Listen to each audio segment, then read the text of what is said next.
The order, we're here to get an update on the ambulance budget and talk about this year, next year, and I want to do both because I understood from Bruce that there were some questions and some things going on with the budget. So I guess I don't know where to start. I'll start with the clerk. You went to the ambulance meeting and met with them. So what did you learn? I did, and met with Jerry, and basically we went through all of the items that Jerry had on his spreadsheet, some concerns with being reimbursed by system design for billing things that they take care of, and the delay in that. So it obviously impacts when you're going to see the revenue and when you're not going to see the revenue. So that's pretty much, other than property taxes, their biggest revenue source because it's all the billing collection. So there was concerns with that, and lower volume in calls that they're getting, a lot lower volume in calls that they're going out on and billing for. So those two things are going to impact their budget. So how are they going to impact the budget? That's what we built for. So if there's lower calls and no transports, they don't get any money. Are they gonna talk to system design and let's see if they can? Yeah, they were gonna reach out. So from my perspective, and again, kind of just coming in, looking at numbers, the two biggest issues I've seen over this year is that number one, revenue's going down. And when I trended it out from last year to where I think they're going to end up this year, based on at least the 9 months that we've had, or 7 months that's in here, I guess, about a $300,000 shortfall in just the ambulance revenues. That, that's not talking any of the other dollars that were coming in. There was a significant amount last year, 267,000, I believe, that came in from the old ambulance corporation that they got that goes away. Obviously, that was a one-time hit. So you pull that out of the budget. Then you took the revenues out that we've seen trend. And that's kind of a new trend. We had not seen that. We'd really seen it either maintain itself or go up a little bit, the run volume.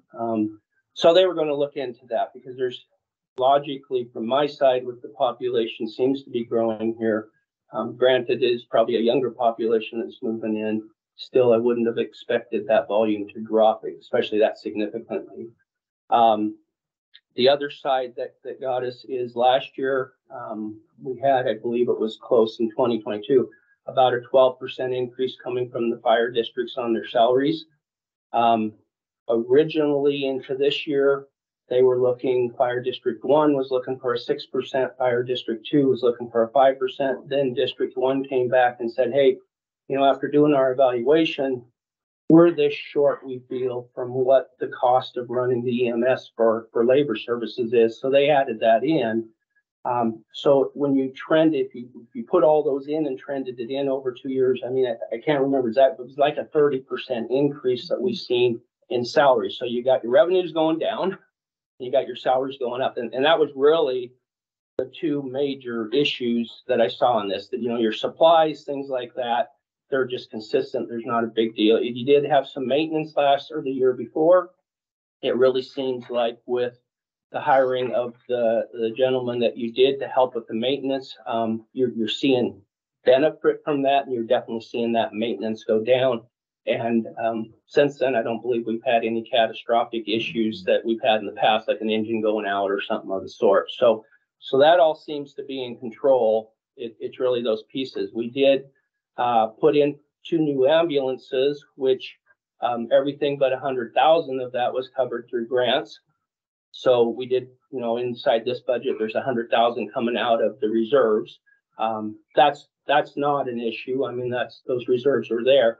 The real problem is when I kind of normalized everything originally, you were down. We had a negative bottom line, I believe, of about $40,000. Now we made that go away through some adjustments, through some increases in the taxes for this year because we hadn't put that in. But having said that, when you pull the ambulance out, you had a pretty, if we took the ambulance out, said, okay, this is a capital, let's just look at normalizing it.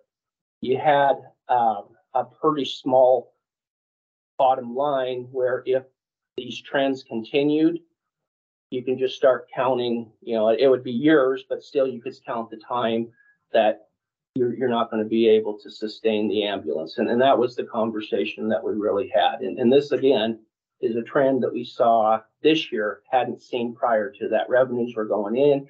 It was supporting the increases in salaries, not a problem. But we had kind of them both counteracting each other this year, which is a big problem. I don't, again, revenues, I don't know what the solution other than they were going to go back and reevaluate those because it doesn't seem like with where the population is going, as I said, those should have went down. So is there a problem there? Like with billing. Well, just bottom line, the fact that the volumes went down is causing that. And then the other thing compounding that, it seemed like the billing was behind and maybe this ambulance service wasn't put on the top. I know they have Kootenai Health and that, so I know some of the bigger players are probably taking priority with them.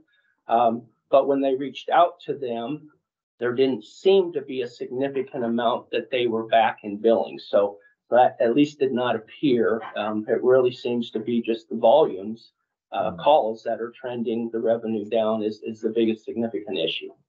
Having said that, I do know they're getting with systems design, and I know they were going to evaluate potentially looking at other billing services because that's been about a 3-year trend now. I mean, it started with COVID, but by this time, I feel they should get a handle on it, and it shouldn't be the ambulance services issue. They should fix that. So, but that's really it. So the two districts are well aware of the revenue issue and their salary issue. And I don't know how, you know, really, you're just taking what they're getting on the fire district and between all the benefits and that, and you know, you're just rolling that piece over. So there's not a lot of control unless you come in and just say, we're not going to give it to you. And we don't care what you guys are paying. We're only going to pay you this. And at the end of the day, part of the way that we balanced this budget was that's exactly what we did do. As we said, instead of the 10% or whatever you're looking for this year, we're going to cut you guys in half.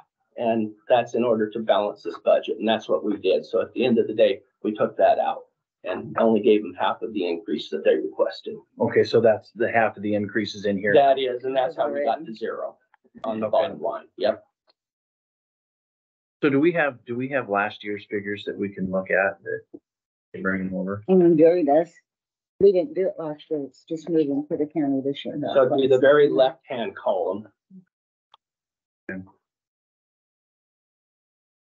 I think you guys get this at your meeting, right? Don't they get it in the Penn meeting? Yeah, and I sent Whatever this it is. one out. I don't know if you passed it out, the new revised. I didn't pass it out. Okay. I just used it to build the budget.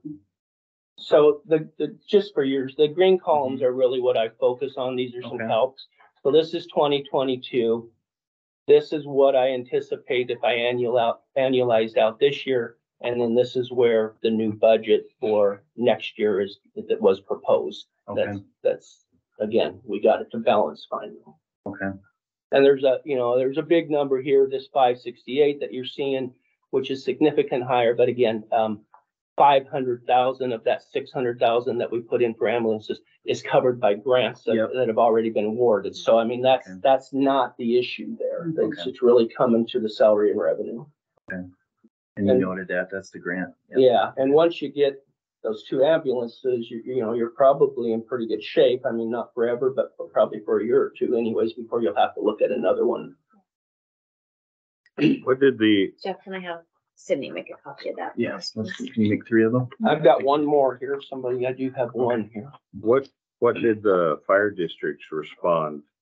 They haven't talked to their boards yet. They need to talk to their boards, but they didn't feel that it would be a problem this year. There were some firemen, EMS staff there, and they didn't really say too much about it. I mean, that's what fire districts gave for their increases. So they will be short on them. So it'll be up to their boards whether they accept it or not. So would the fire imagine board, that they the would. fire departments gave a 30% increase No, not. That's over 2 years. over 2 years. Yeah, and again, that's probably wasn't, part of it is salary increases and part of it is benefits that came in. Correct. So when we put a number, we're just rolling salary because again, they're paying the benefits. Yeah, But it's a combination of the two that added up to that from the district side. okay. Yeah, and I think the numbers I wrote down were 23% and 12.8. That's the two numbers. Yeah, that I wrote, didn't so have the one I scribbled. basically on, so I 30% together. 30, yeah, over the 2 Yeah. years.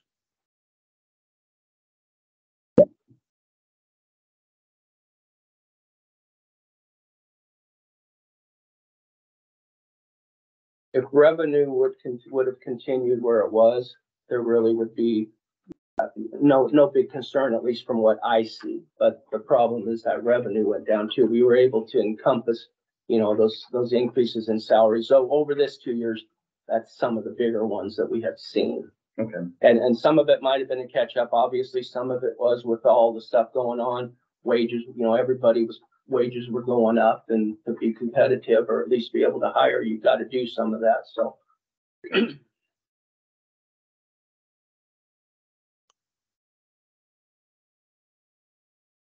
So this fund is gonna be its own, um, its own taxing entity, so. Correct. They are today. So they won't go over the 3% with what their budget is right now? I don't know that yet. I haven't done that part yet. That part comes after you guys make your adjustments, and then I go in and see if it works, and if the numbers all come together, then we'll know that we don't have to levy more than we levied last year, we can levy less, or do we need to cut something? Or do we need to use part of the fund balance that they have? And those are the things that come into play when you guys make your changes, I put them in, figure out what the final bottom line is, and then are we within the levy rate or aren't we? And then we either look at cutting expenses or using fund balance that we have. That's really the only two things that we can do.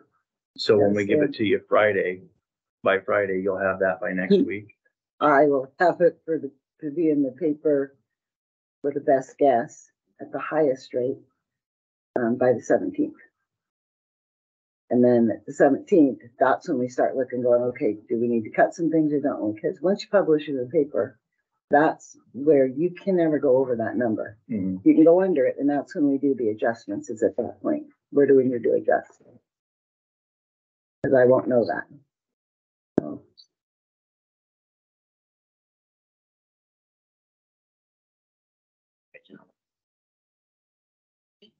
Thank you, Jerry. I mean, we're just now getting information like statistical information on different taxing revenue that we get, like sales tax revenue that we get, liquor apportionment that we get. They are way down compared to what they have been. Way down. So we'll be making adjustments on our revenue side too for those types of things. And find out what the other trends are going to be. Highway revenues are up, sales taxes way down. On the front page of that budget that you guys have, just above the gray line, on the right-hand side, you'll see the 4876. That's really what I plugged it in to make the budget balance, but that's what we're anticipating between the growth of taxes and everything for this year. So that's kind of the number that will be in question from what you're asking. Is it over or below? We added about 40 from what I anticipated this year was going to be received in tax revenue. And they were levied at the maximum rate last year.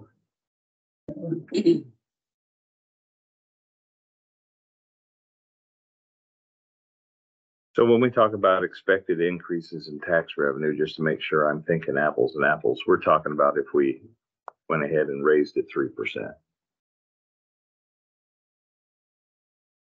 We don't raise the tax levy part. It goes by the expenses that we have. We put the expenses that we have in, how much cash we feel we're going to need in order to stay within the 3%. And that's the number that we would levy. Is that what you were asking? What if we wanted to not raise taxes? We didn't want to raise it 3%. How do we figure that? then we just don't raise it 3% and you cut, if we have to, you cut to make sure that we don't raise it above what we did the year before. I think that's where I'm struggling to figure out how I would know. I mean, that's probably a longer conversation where you're going to have to help educate me. Okay.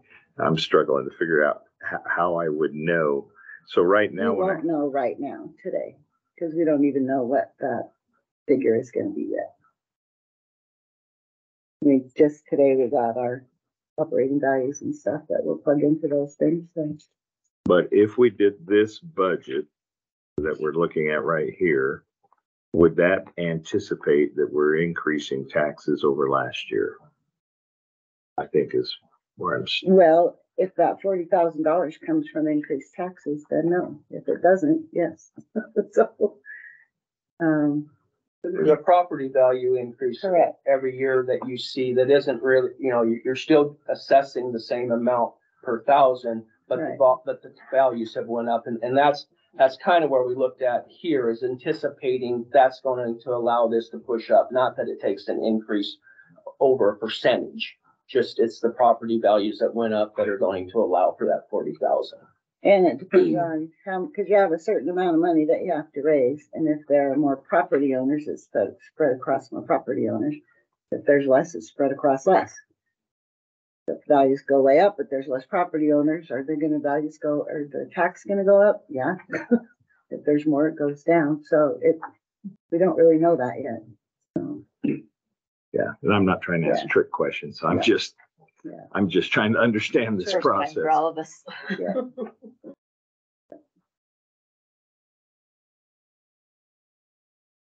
Okay, so bottom line with this budget is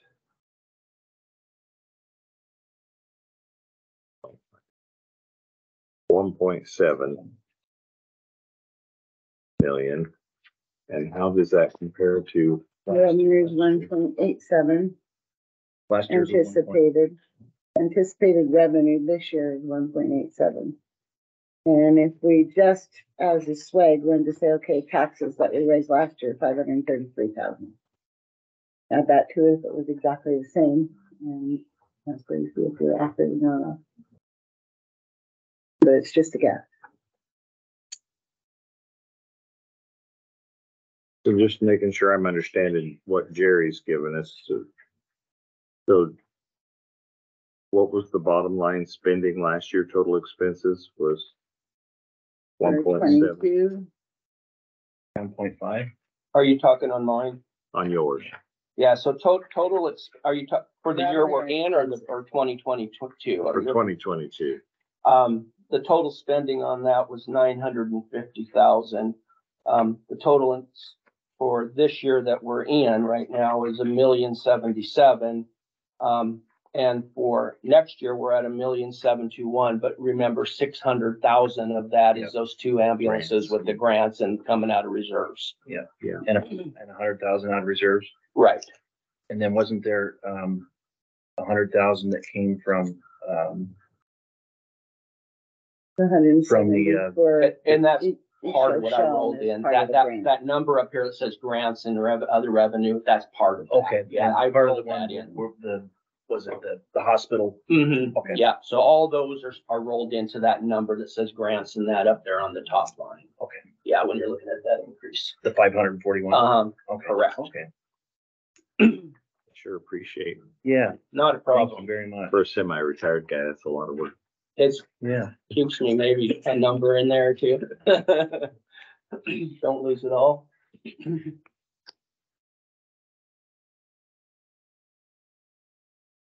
Well, Madam Clerk, do you have any, I guess we have your recommendations. Do you have any thoughts about this shortfall or anything after you've been in the meeting or? Well, I guess I'm concerned about systems design and providing, the support that they're supposed to be collecting, and getting us the money in a timely manner. They're way behind. Medicare is already at 50%. Actually, all revenue that we bill is 50% bad debt. We don't get it. Well, it's not so much bad Or debt, it's uncollectible. contractual, so Medicare, Medicaid, you're anticipating, well, Medicare, a little over 50%, Medicaid is less than 50%, from what we bill to what we get paid, and that's just their rate. I mean, that's not bad debt, nothing, that's just the fact they're gonna pay you that. And then you have Blue Cross that's in there that pays you better, but you've got probably 85% of your, because they did look at a rate increase, say, well, what if we increase our rates? Well, 85% probably of your volumes are on contract between Blue Cross, Medicare, Medicaid. So it doesn't matter what you do to an increase, you're not going to get any more from them. And then you've got, from my perspective, the impact of the private pay if you raise it. Really, that's who hits it the hard, and those are the people that can't afford it the most. So I didn't see a lot of value this year to trying to raise that again. Though you want to keep at least on a standard path so that at some point you do raise them, it's not going up so significantly. But each year we've kind of looked at that from the ambulance district and tried to at least keep it competitive, keep us moving upward, but not have, fall behind on that. Okay.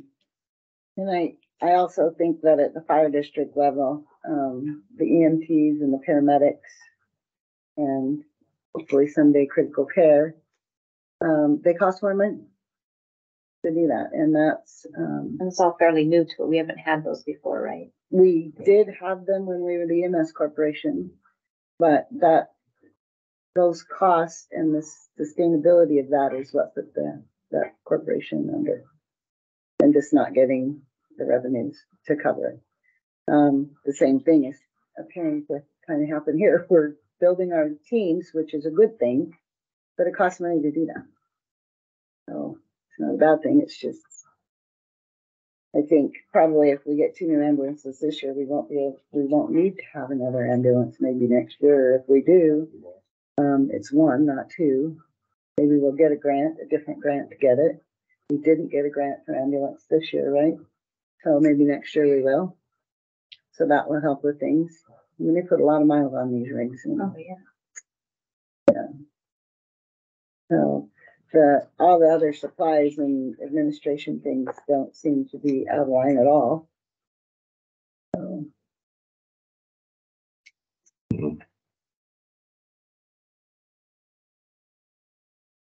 Okay, so in this new budget, you've adjusted the expected income. The only thing not there is taxes, of course. They're not in the budget. They're in there, but they're questioned. Is that what you're saying? No, they're not even in here. For property In taxes, yours, I'm in mine, sorry. yeah. I'm sorry, in mine. In yours, you have Yeah, them. In okay. mine, I don't, because we don't ever put those on.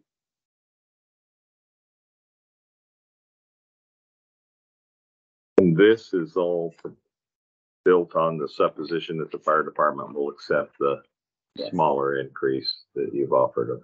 And the 2 chiefs were confident that they could probably get that accepted. Having said that, I don't think they would do it year over year. Having said that, there probably needs to be some evaluation because again, those have went up significantly. Absolutely not sustainable from the ambulance district if you keep having to absorb that big of an increase from salaries. Depending again on where the revenues are. I mean, if the revenues were trending up like they had been in the past, right? It's again wouldn't have been an issue. We just kind of got hit with both of them.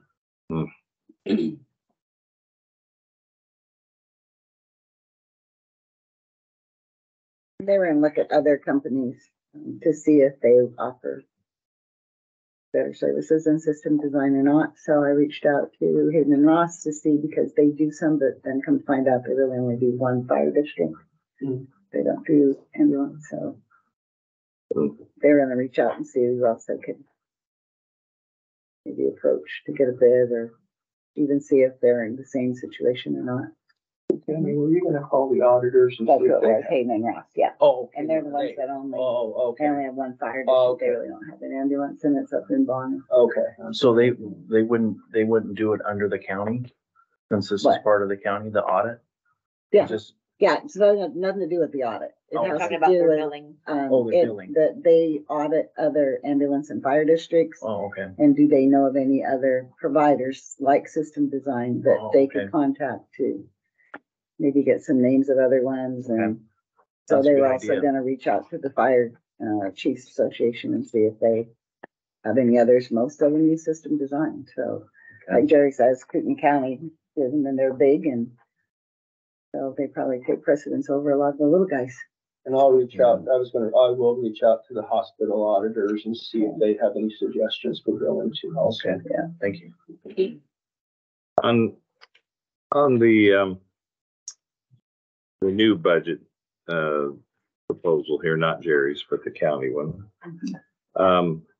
Just so I understand, as we're going into this, chief and admin, that is money going to, The chiefs, the Scott Dietrich, the chief of Right, the fire District chiefs. 2, is actually overseeing the ambulance piece of that, the EMTs and stuff, and that's the salary that they, Yeah, prior Given to him. that, there was a separate chief that we had when they had the corporation.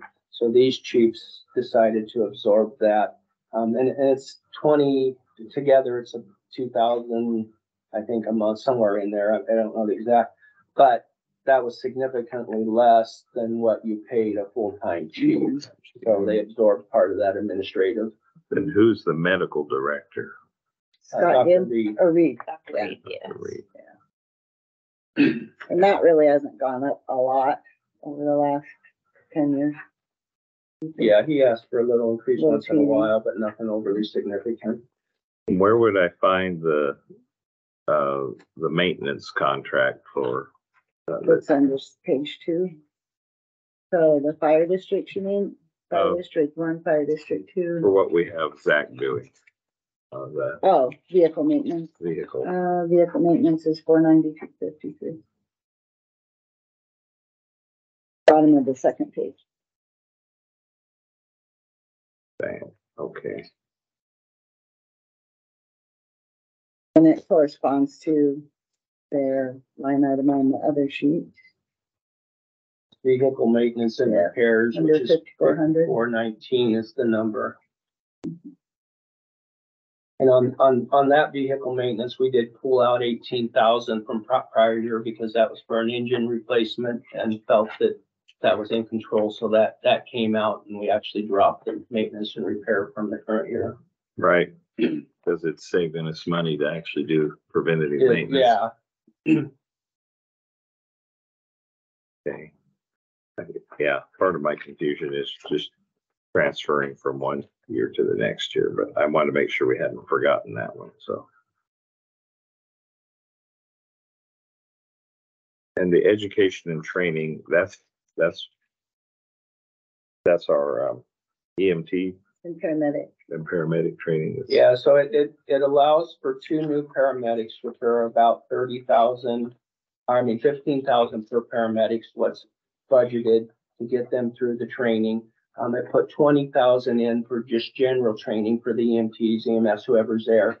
And then there was a separate request that came from Scott to send 3 of his folks to an additional training that was out there. And I believe that was a paramedic. So we took all those numbers. Prior year, that number was 80,000.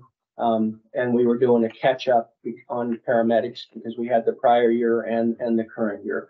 We kind of pulled that out, and then we did add $10,000 that they had not reimbursed yet for the prior year.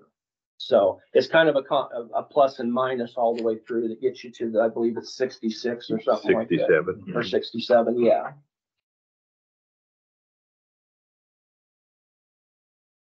Other questions from the board? No.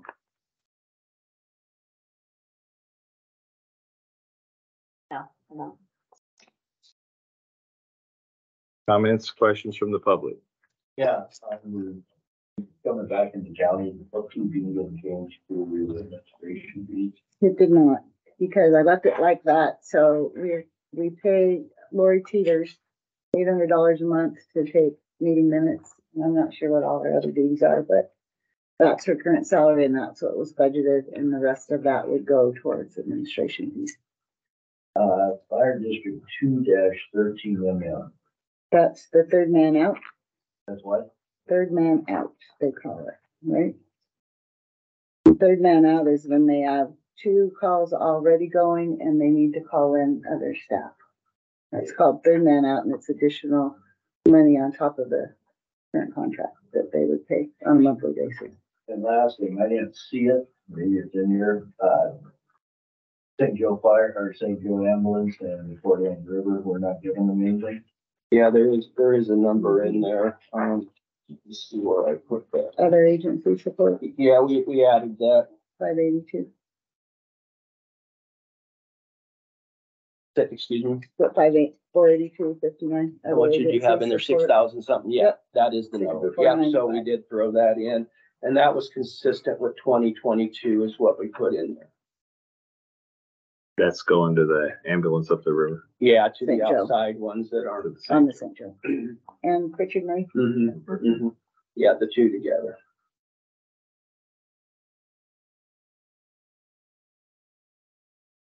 Okay, any other comments or questions? Okay. Well, any other information you think we might need? No, like you said, really, the focus from my side, if I looked at this, would just be salaries and revenue. I mean, that's the key focus points. Thank you for doing the comparison of, revenue. That's You bet. trending, yeah. And if you guys have more questions, feel free to call me. Okay, appreciate it. Always do, unfortunately for you. So. Yeah. Thank you, guys. Thank you. Thanks, Jerry. Madam Clerk, anything else? Okay, well, with that, this meeting is adjourned.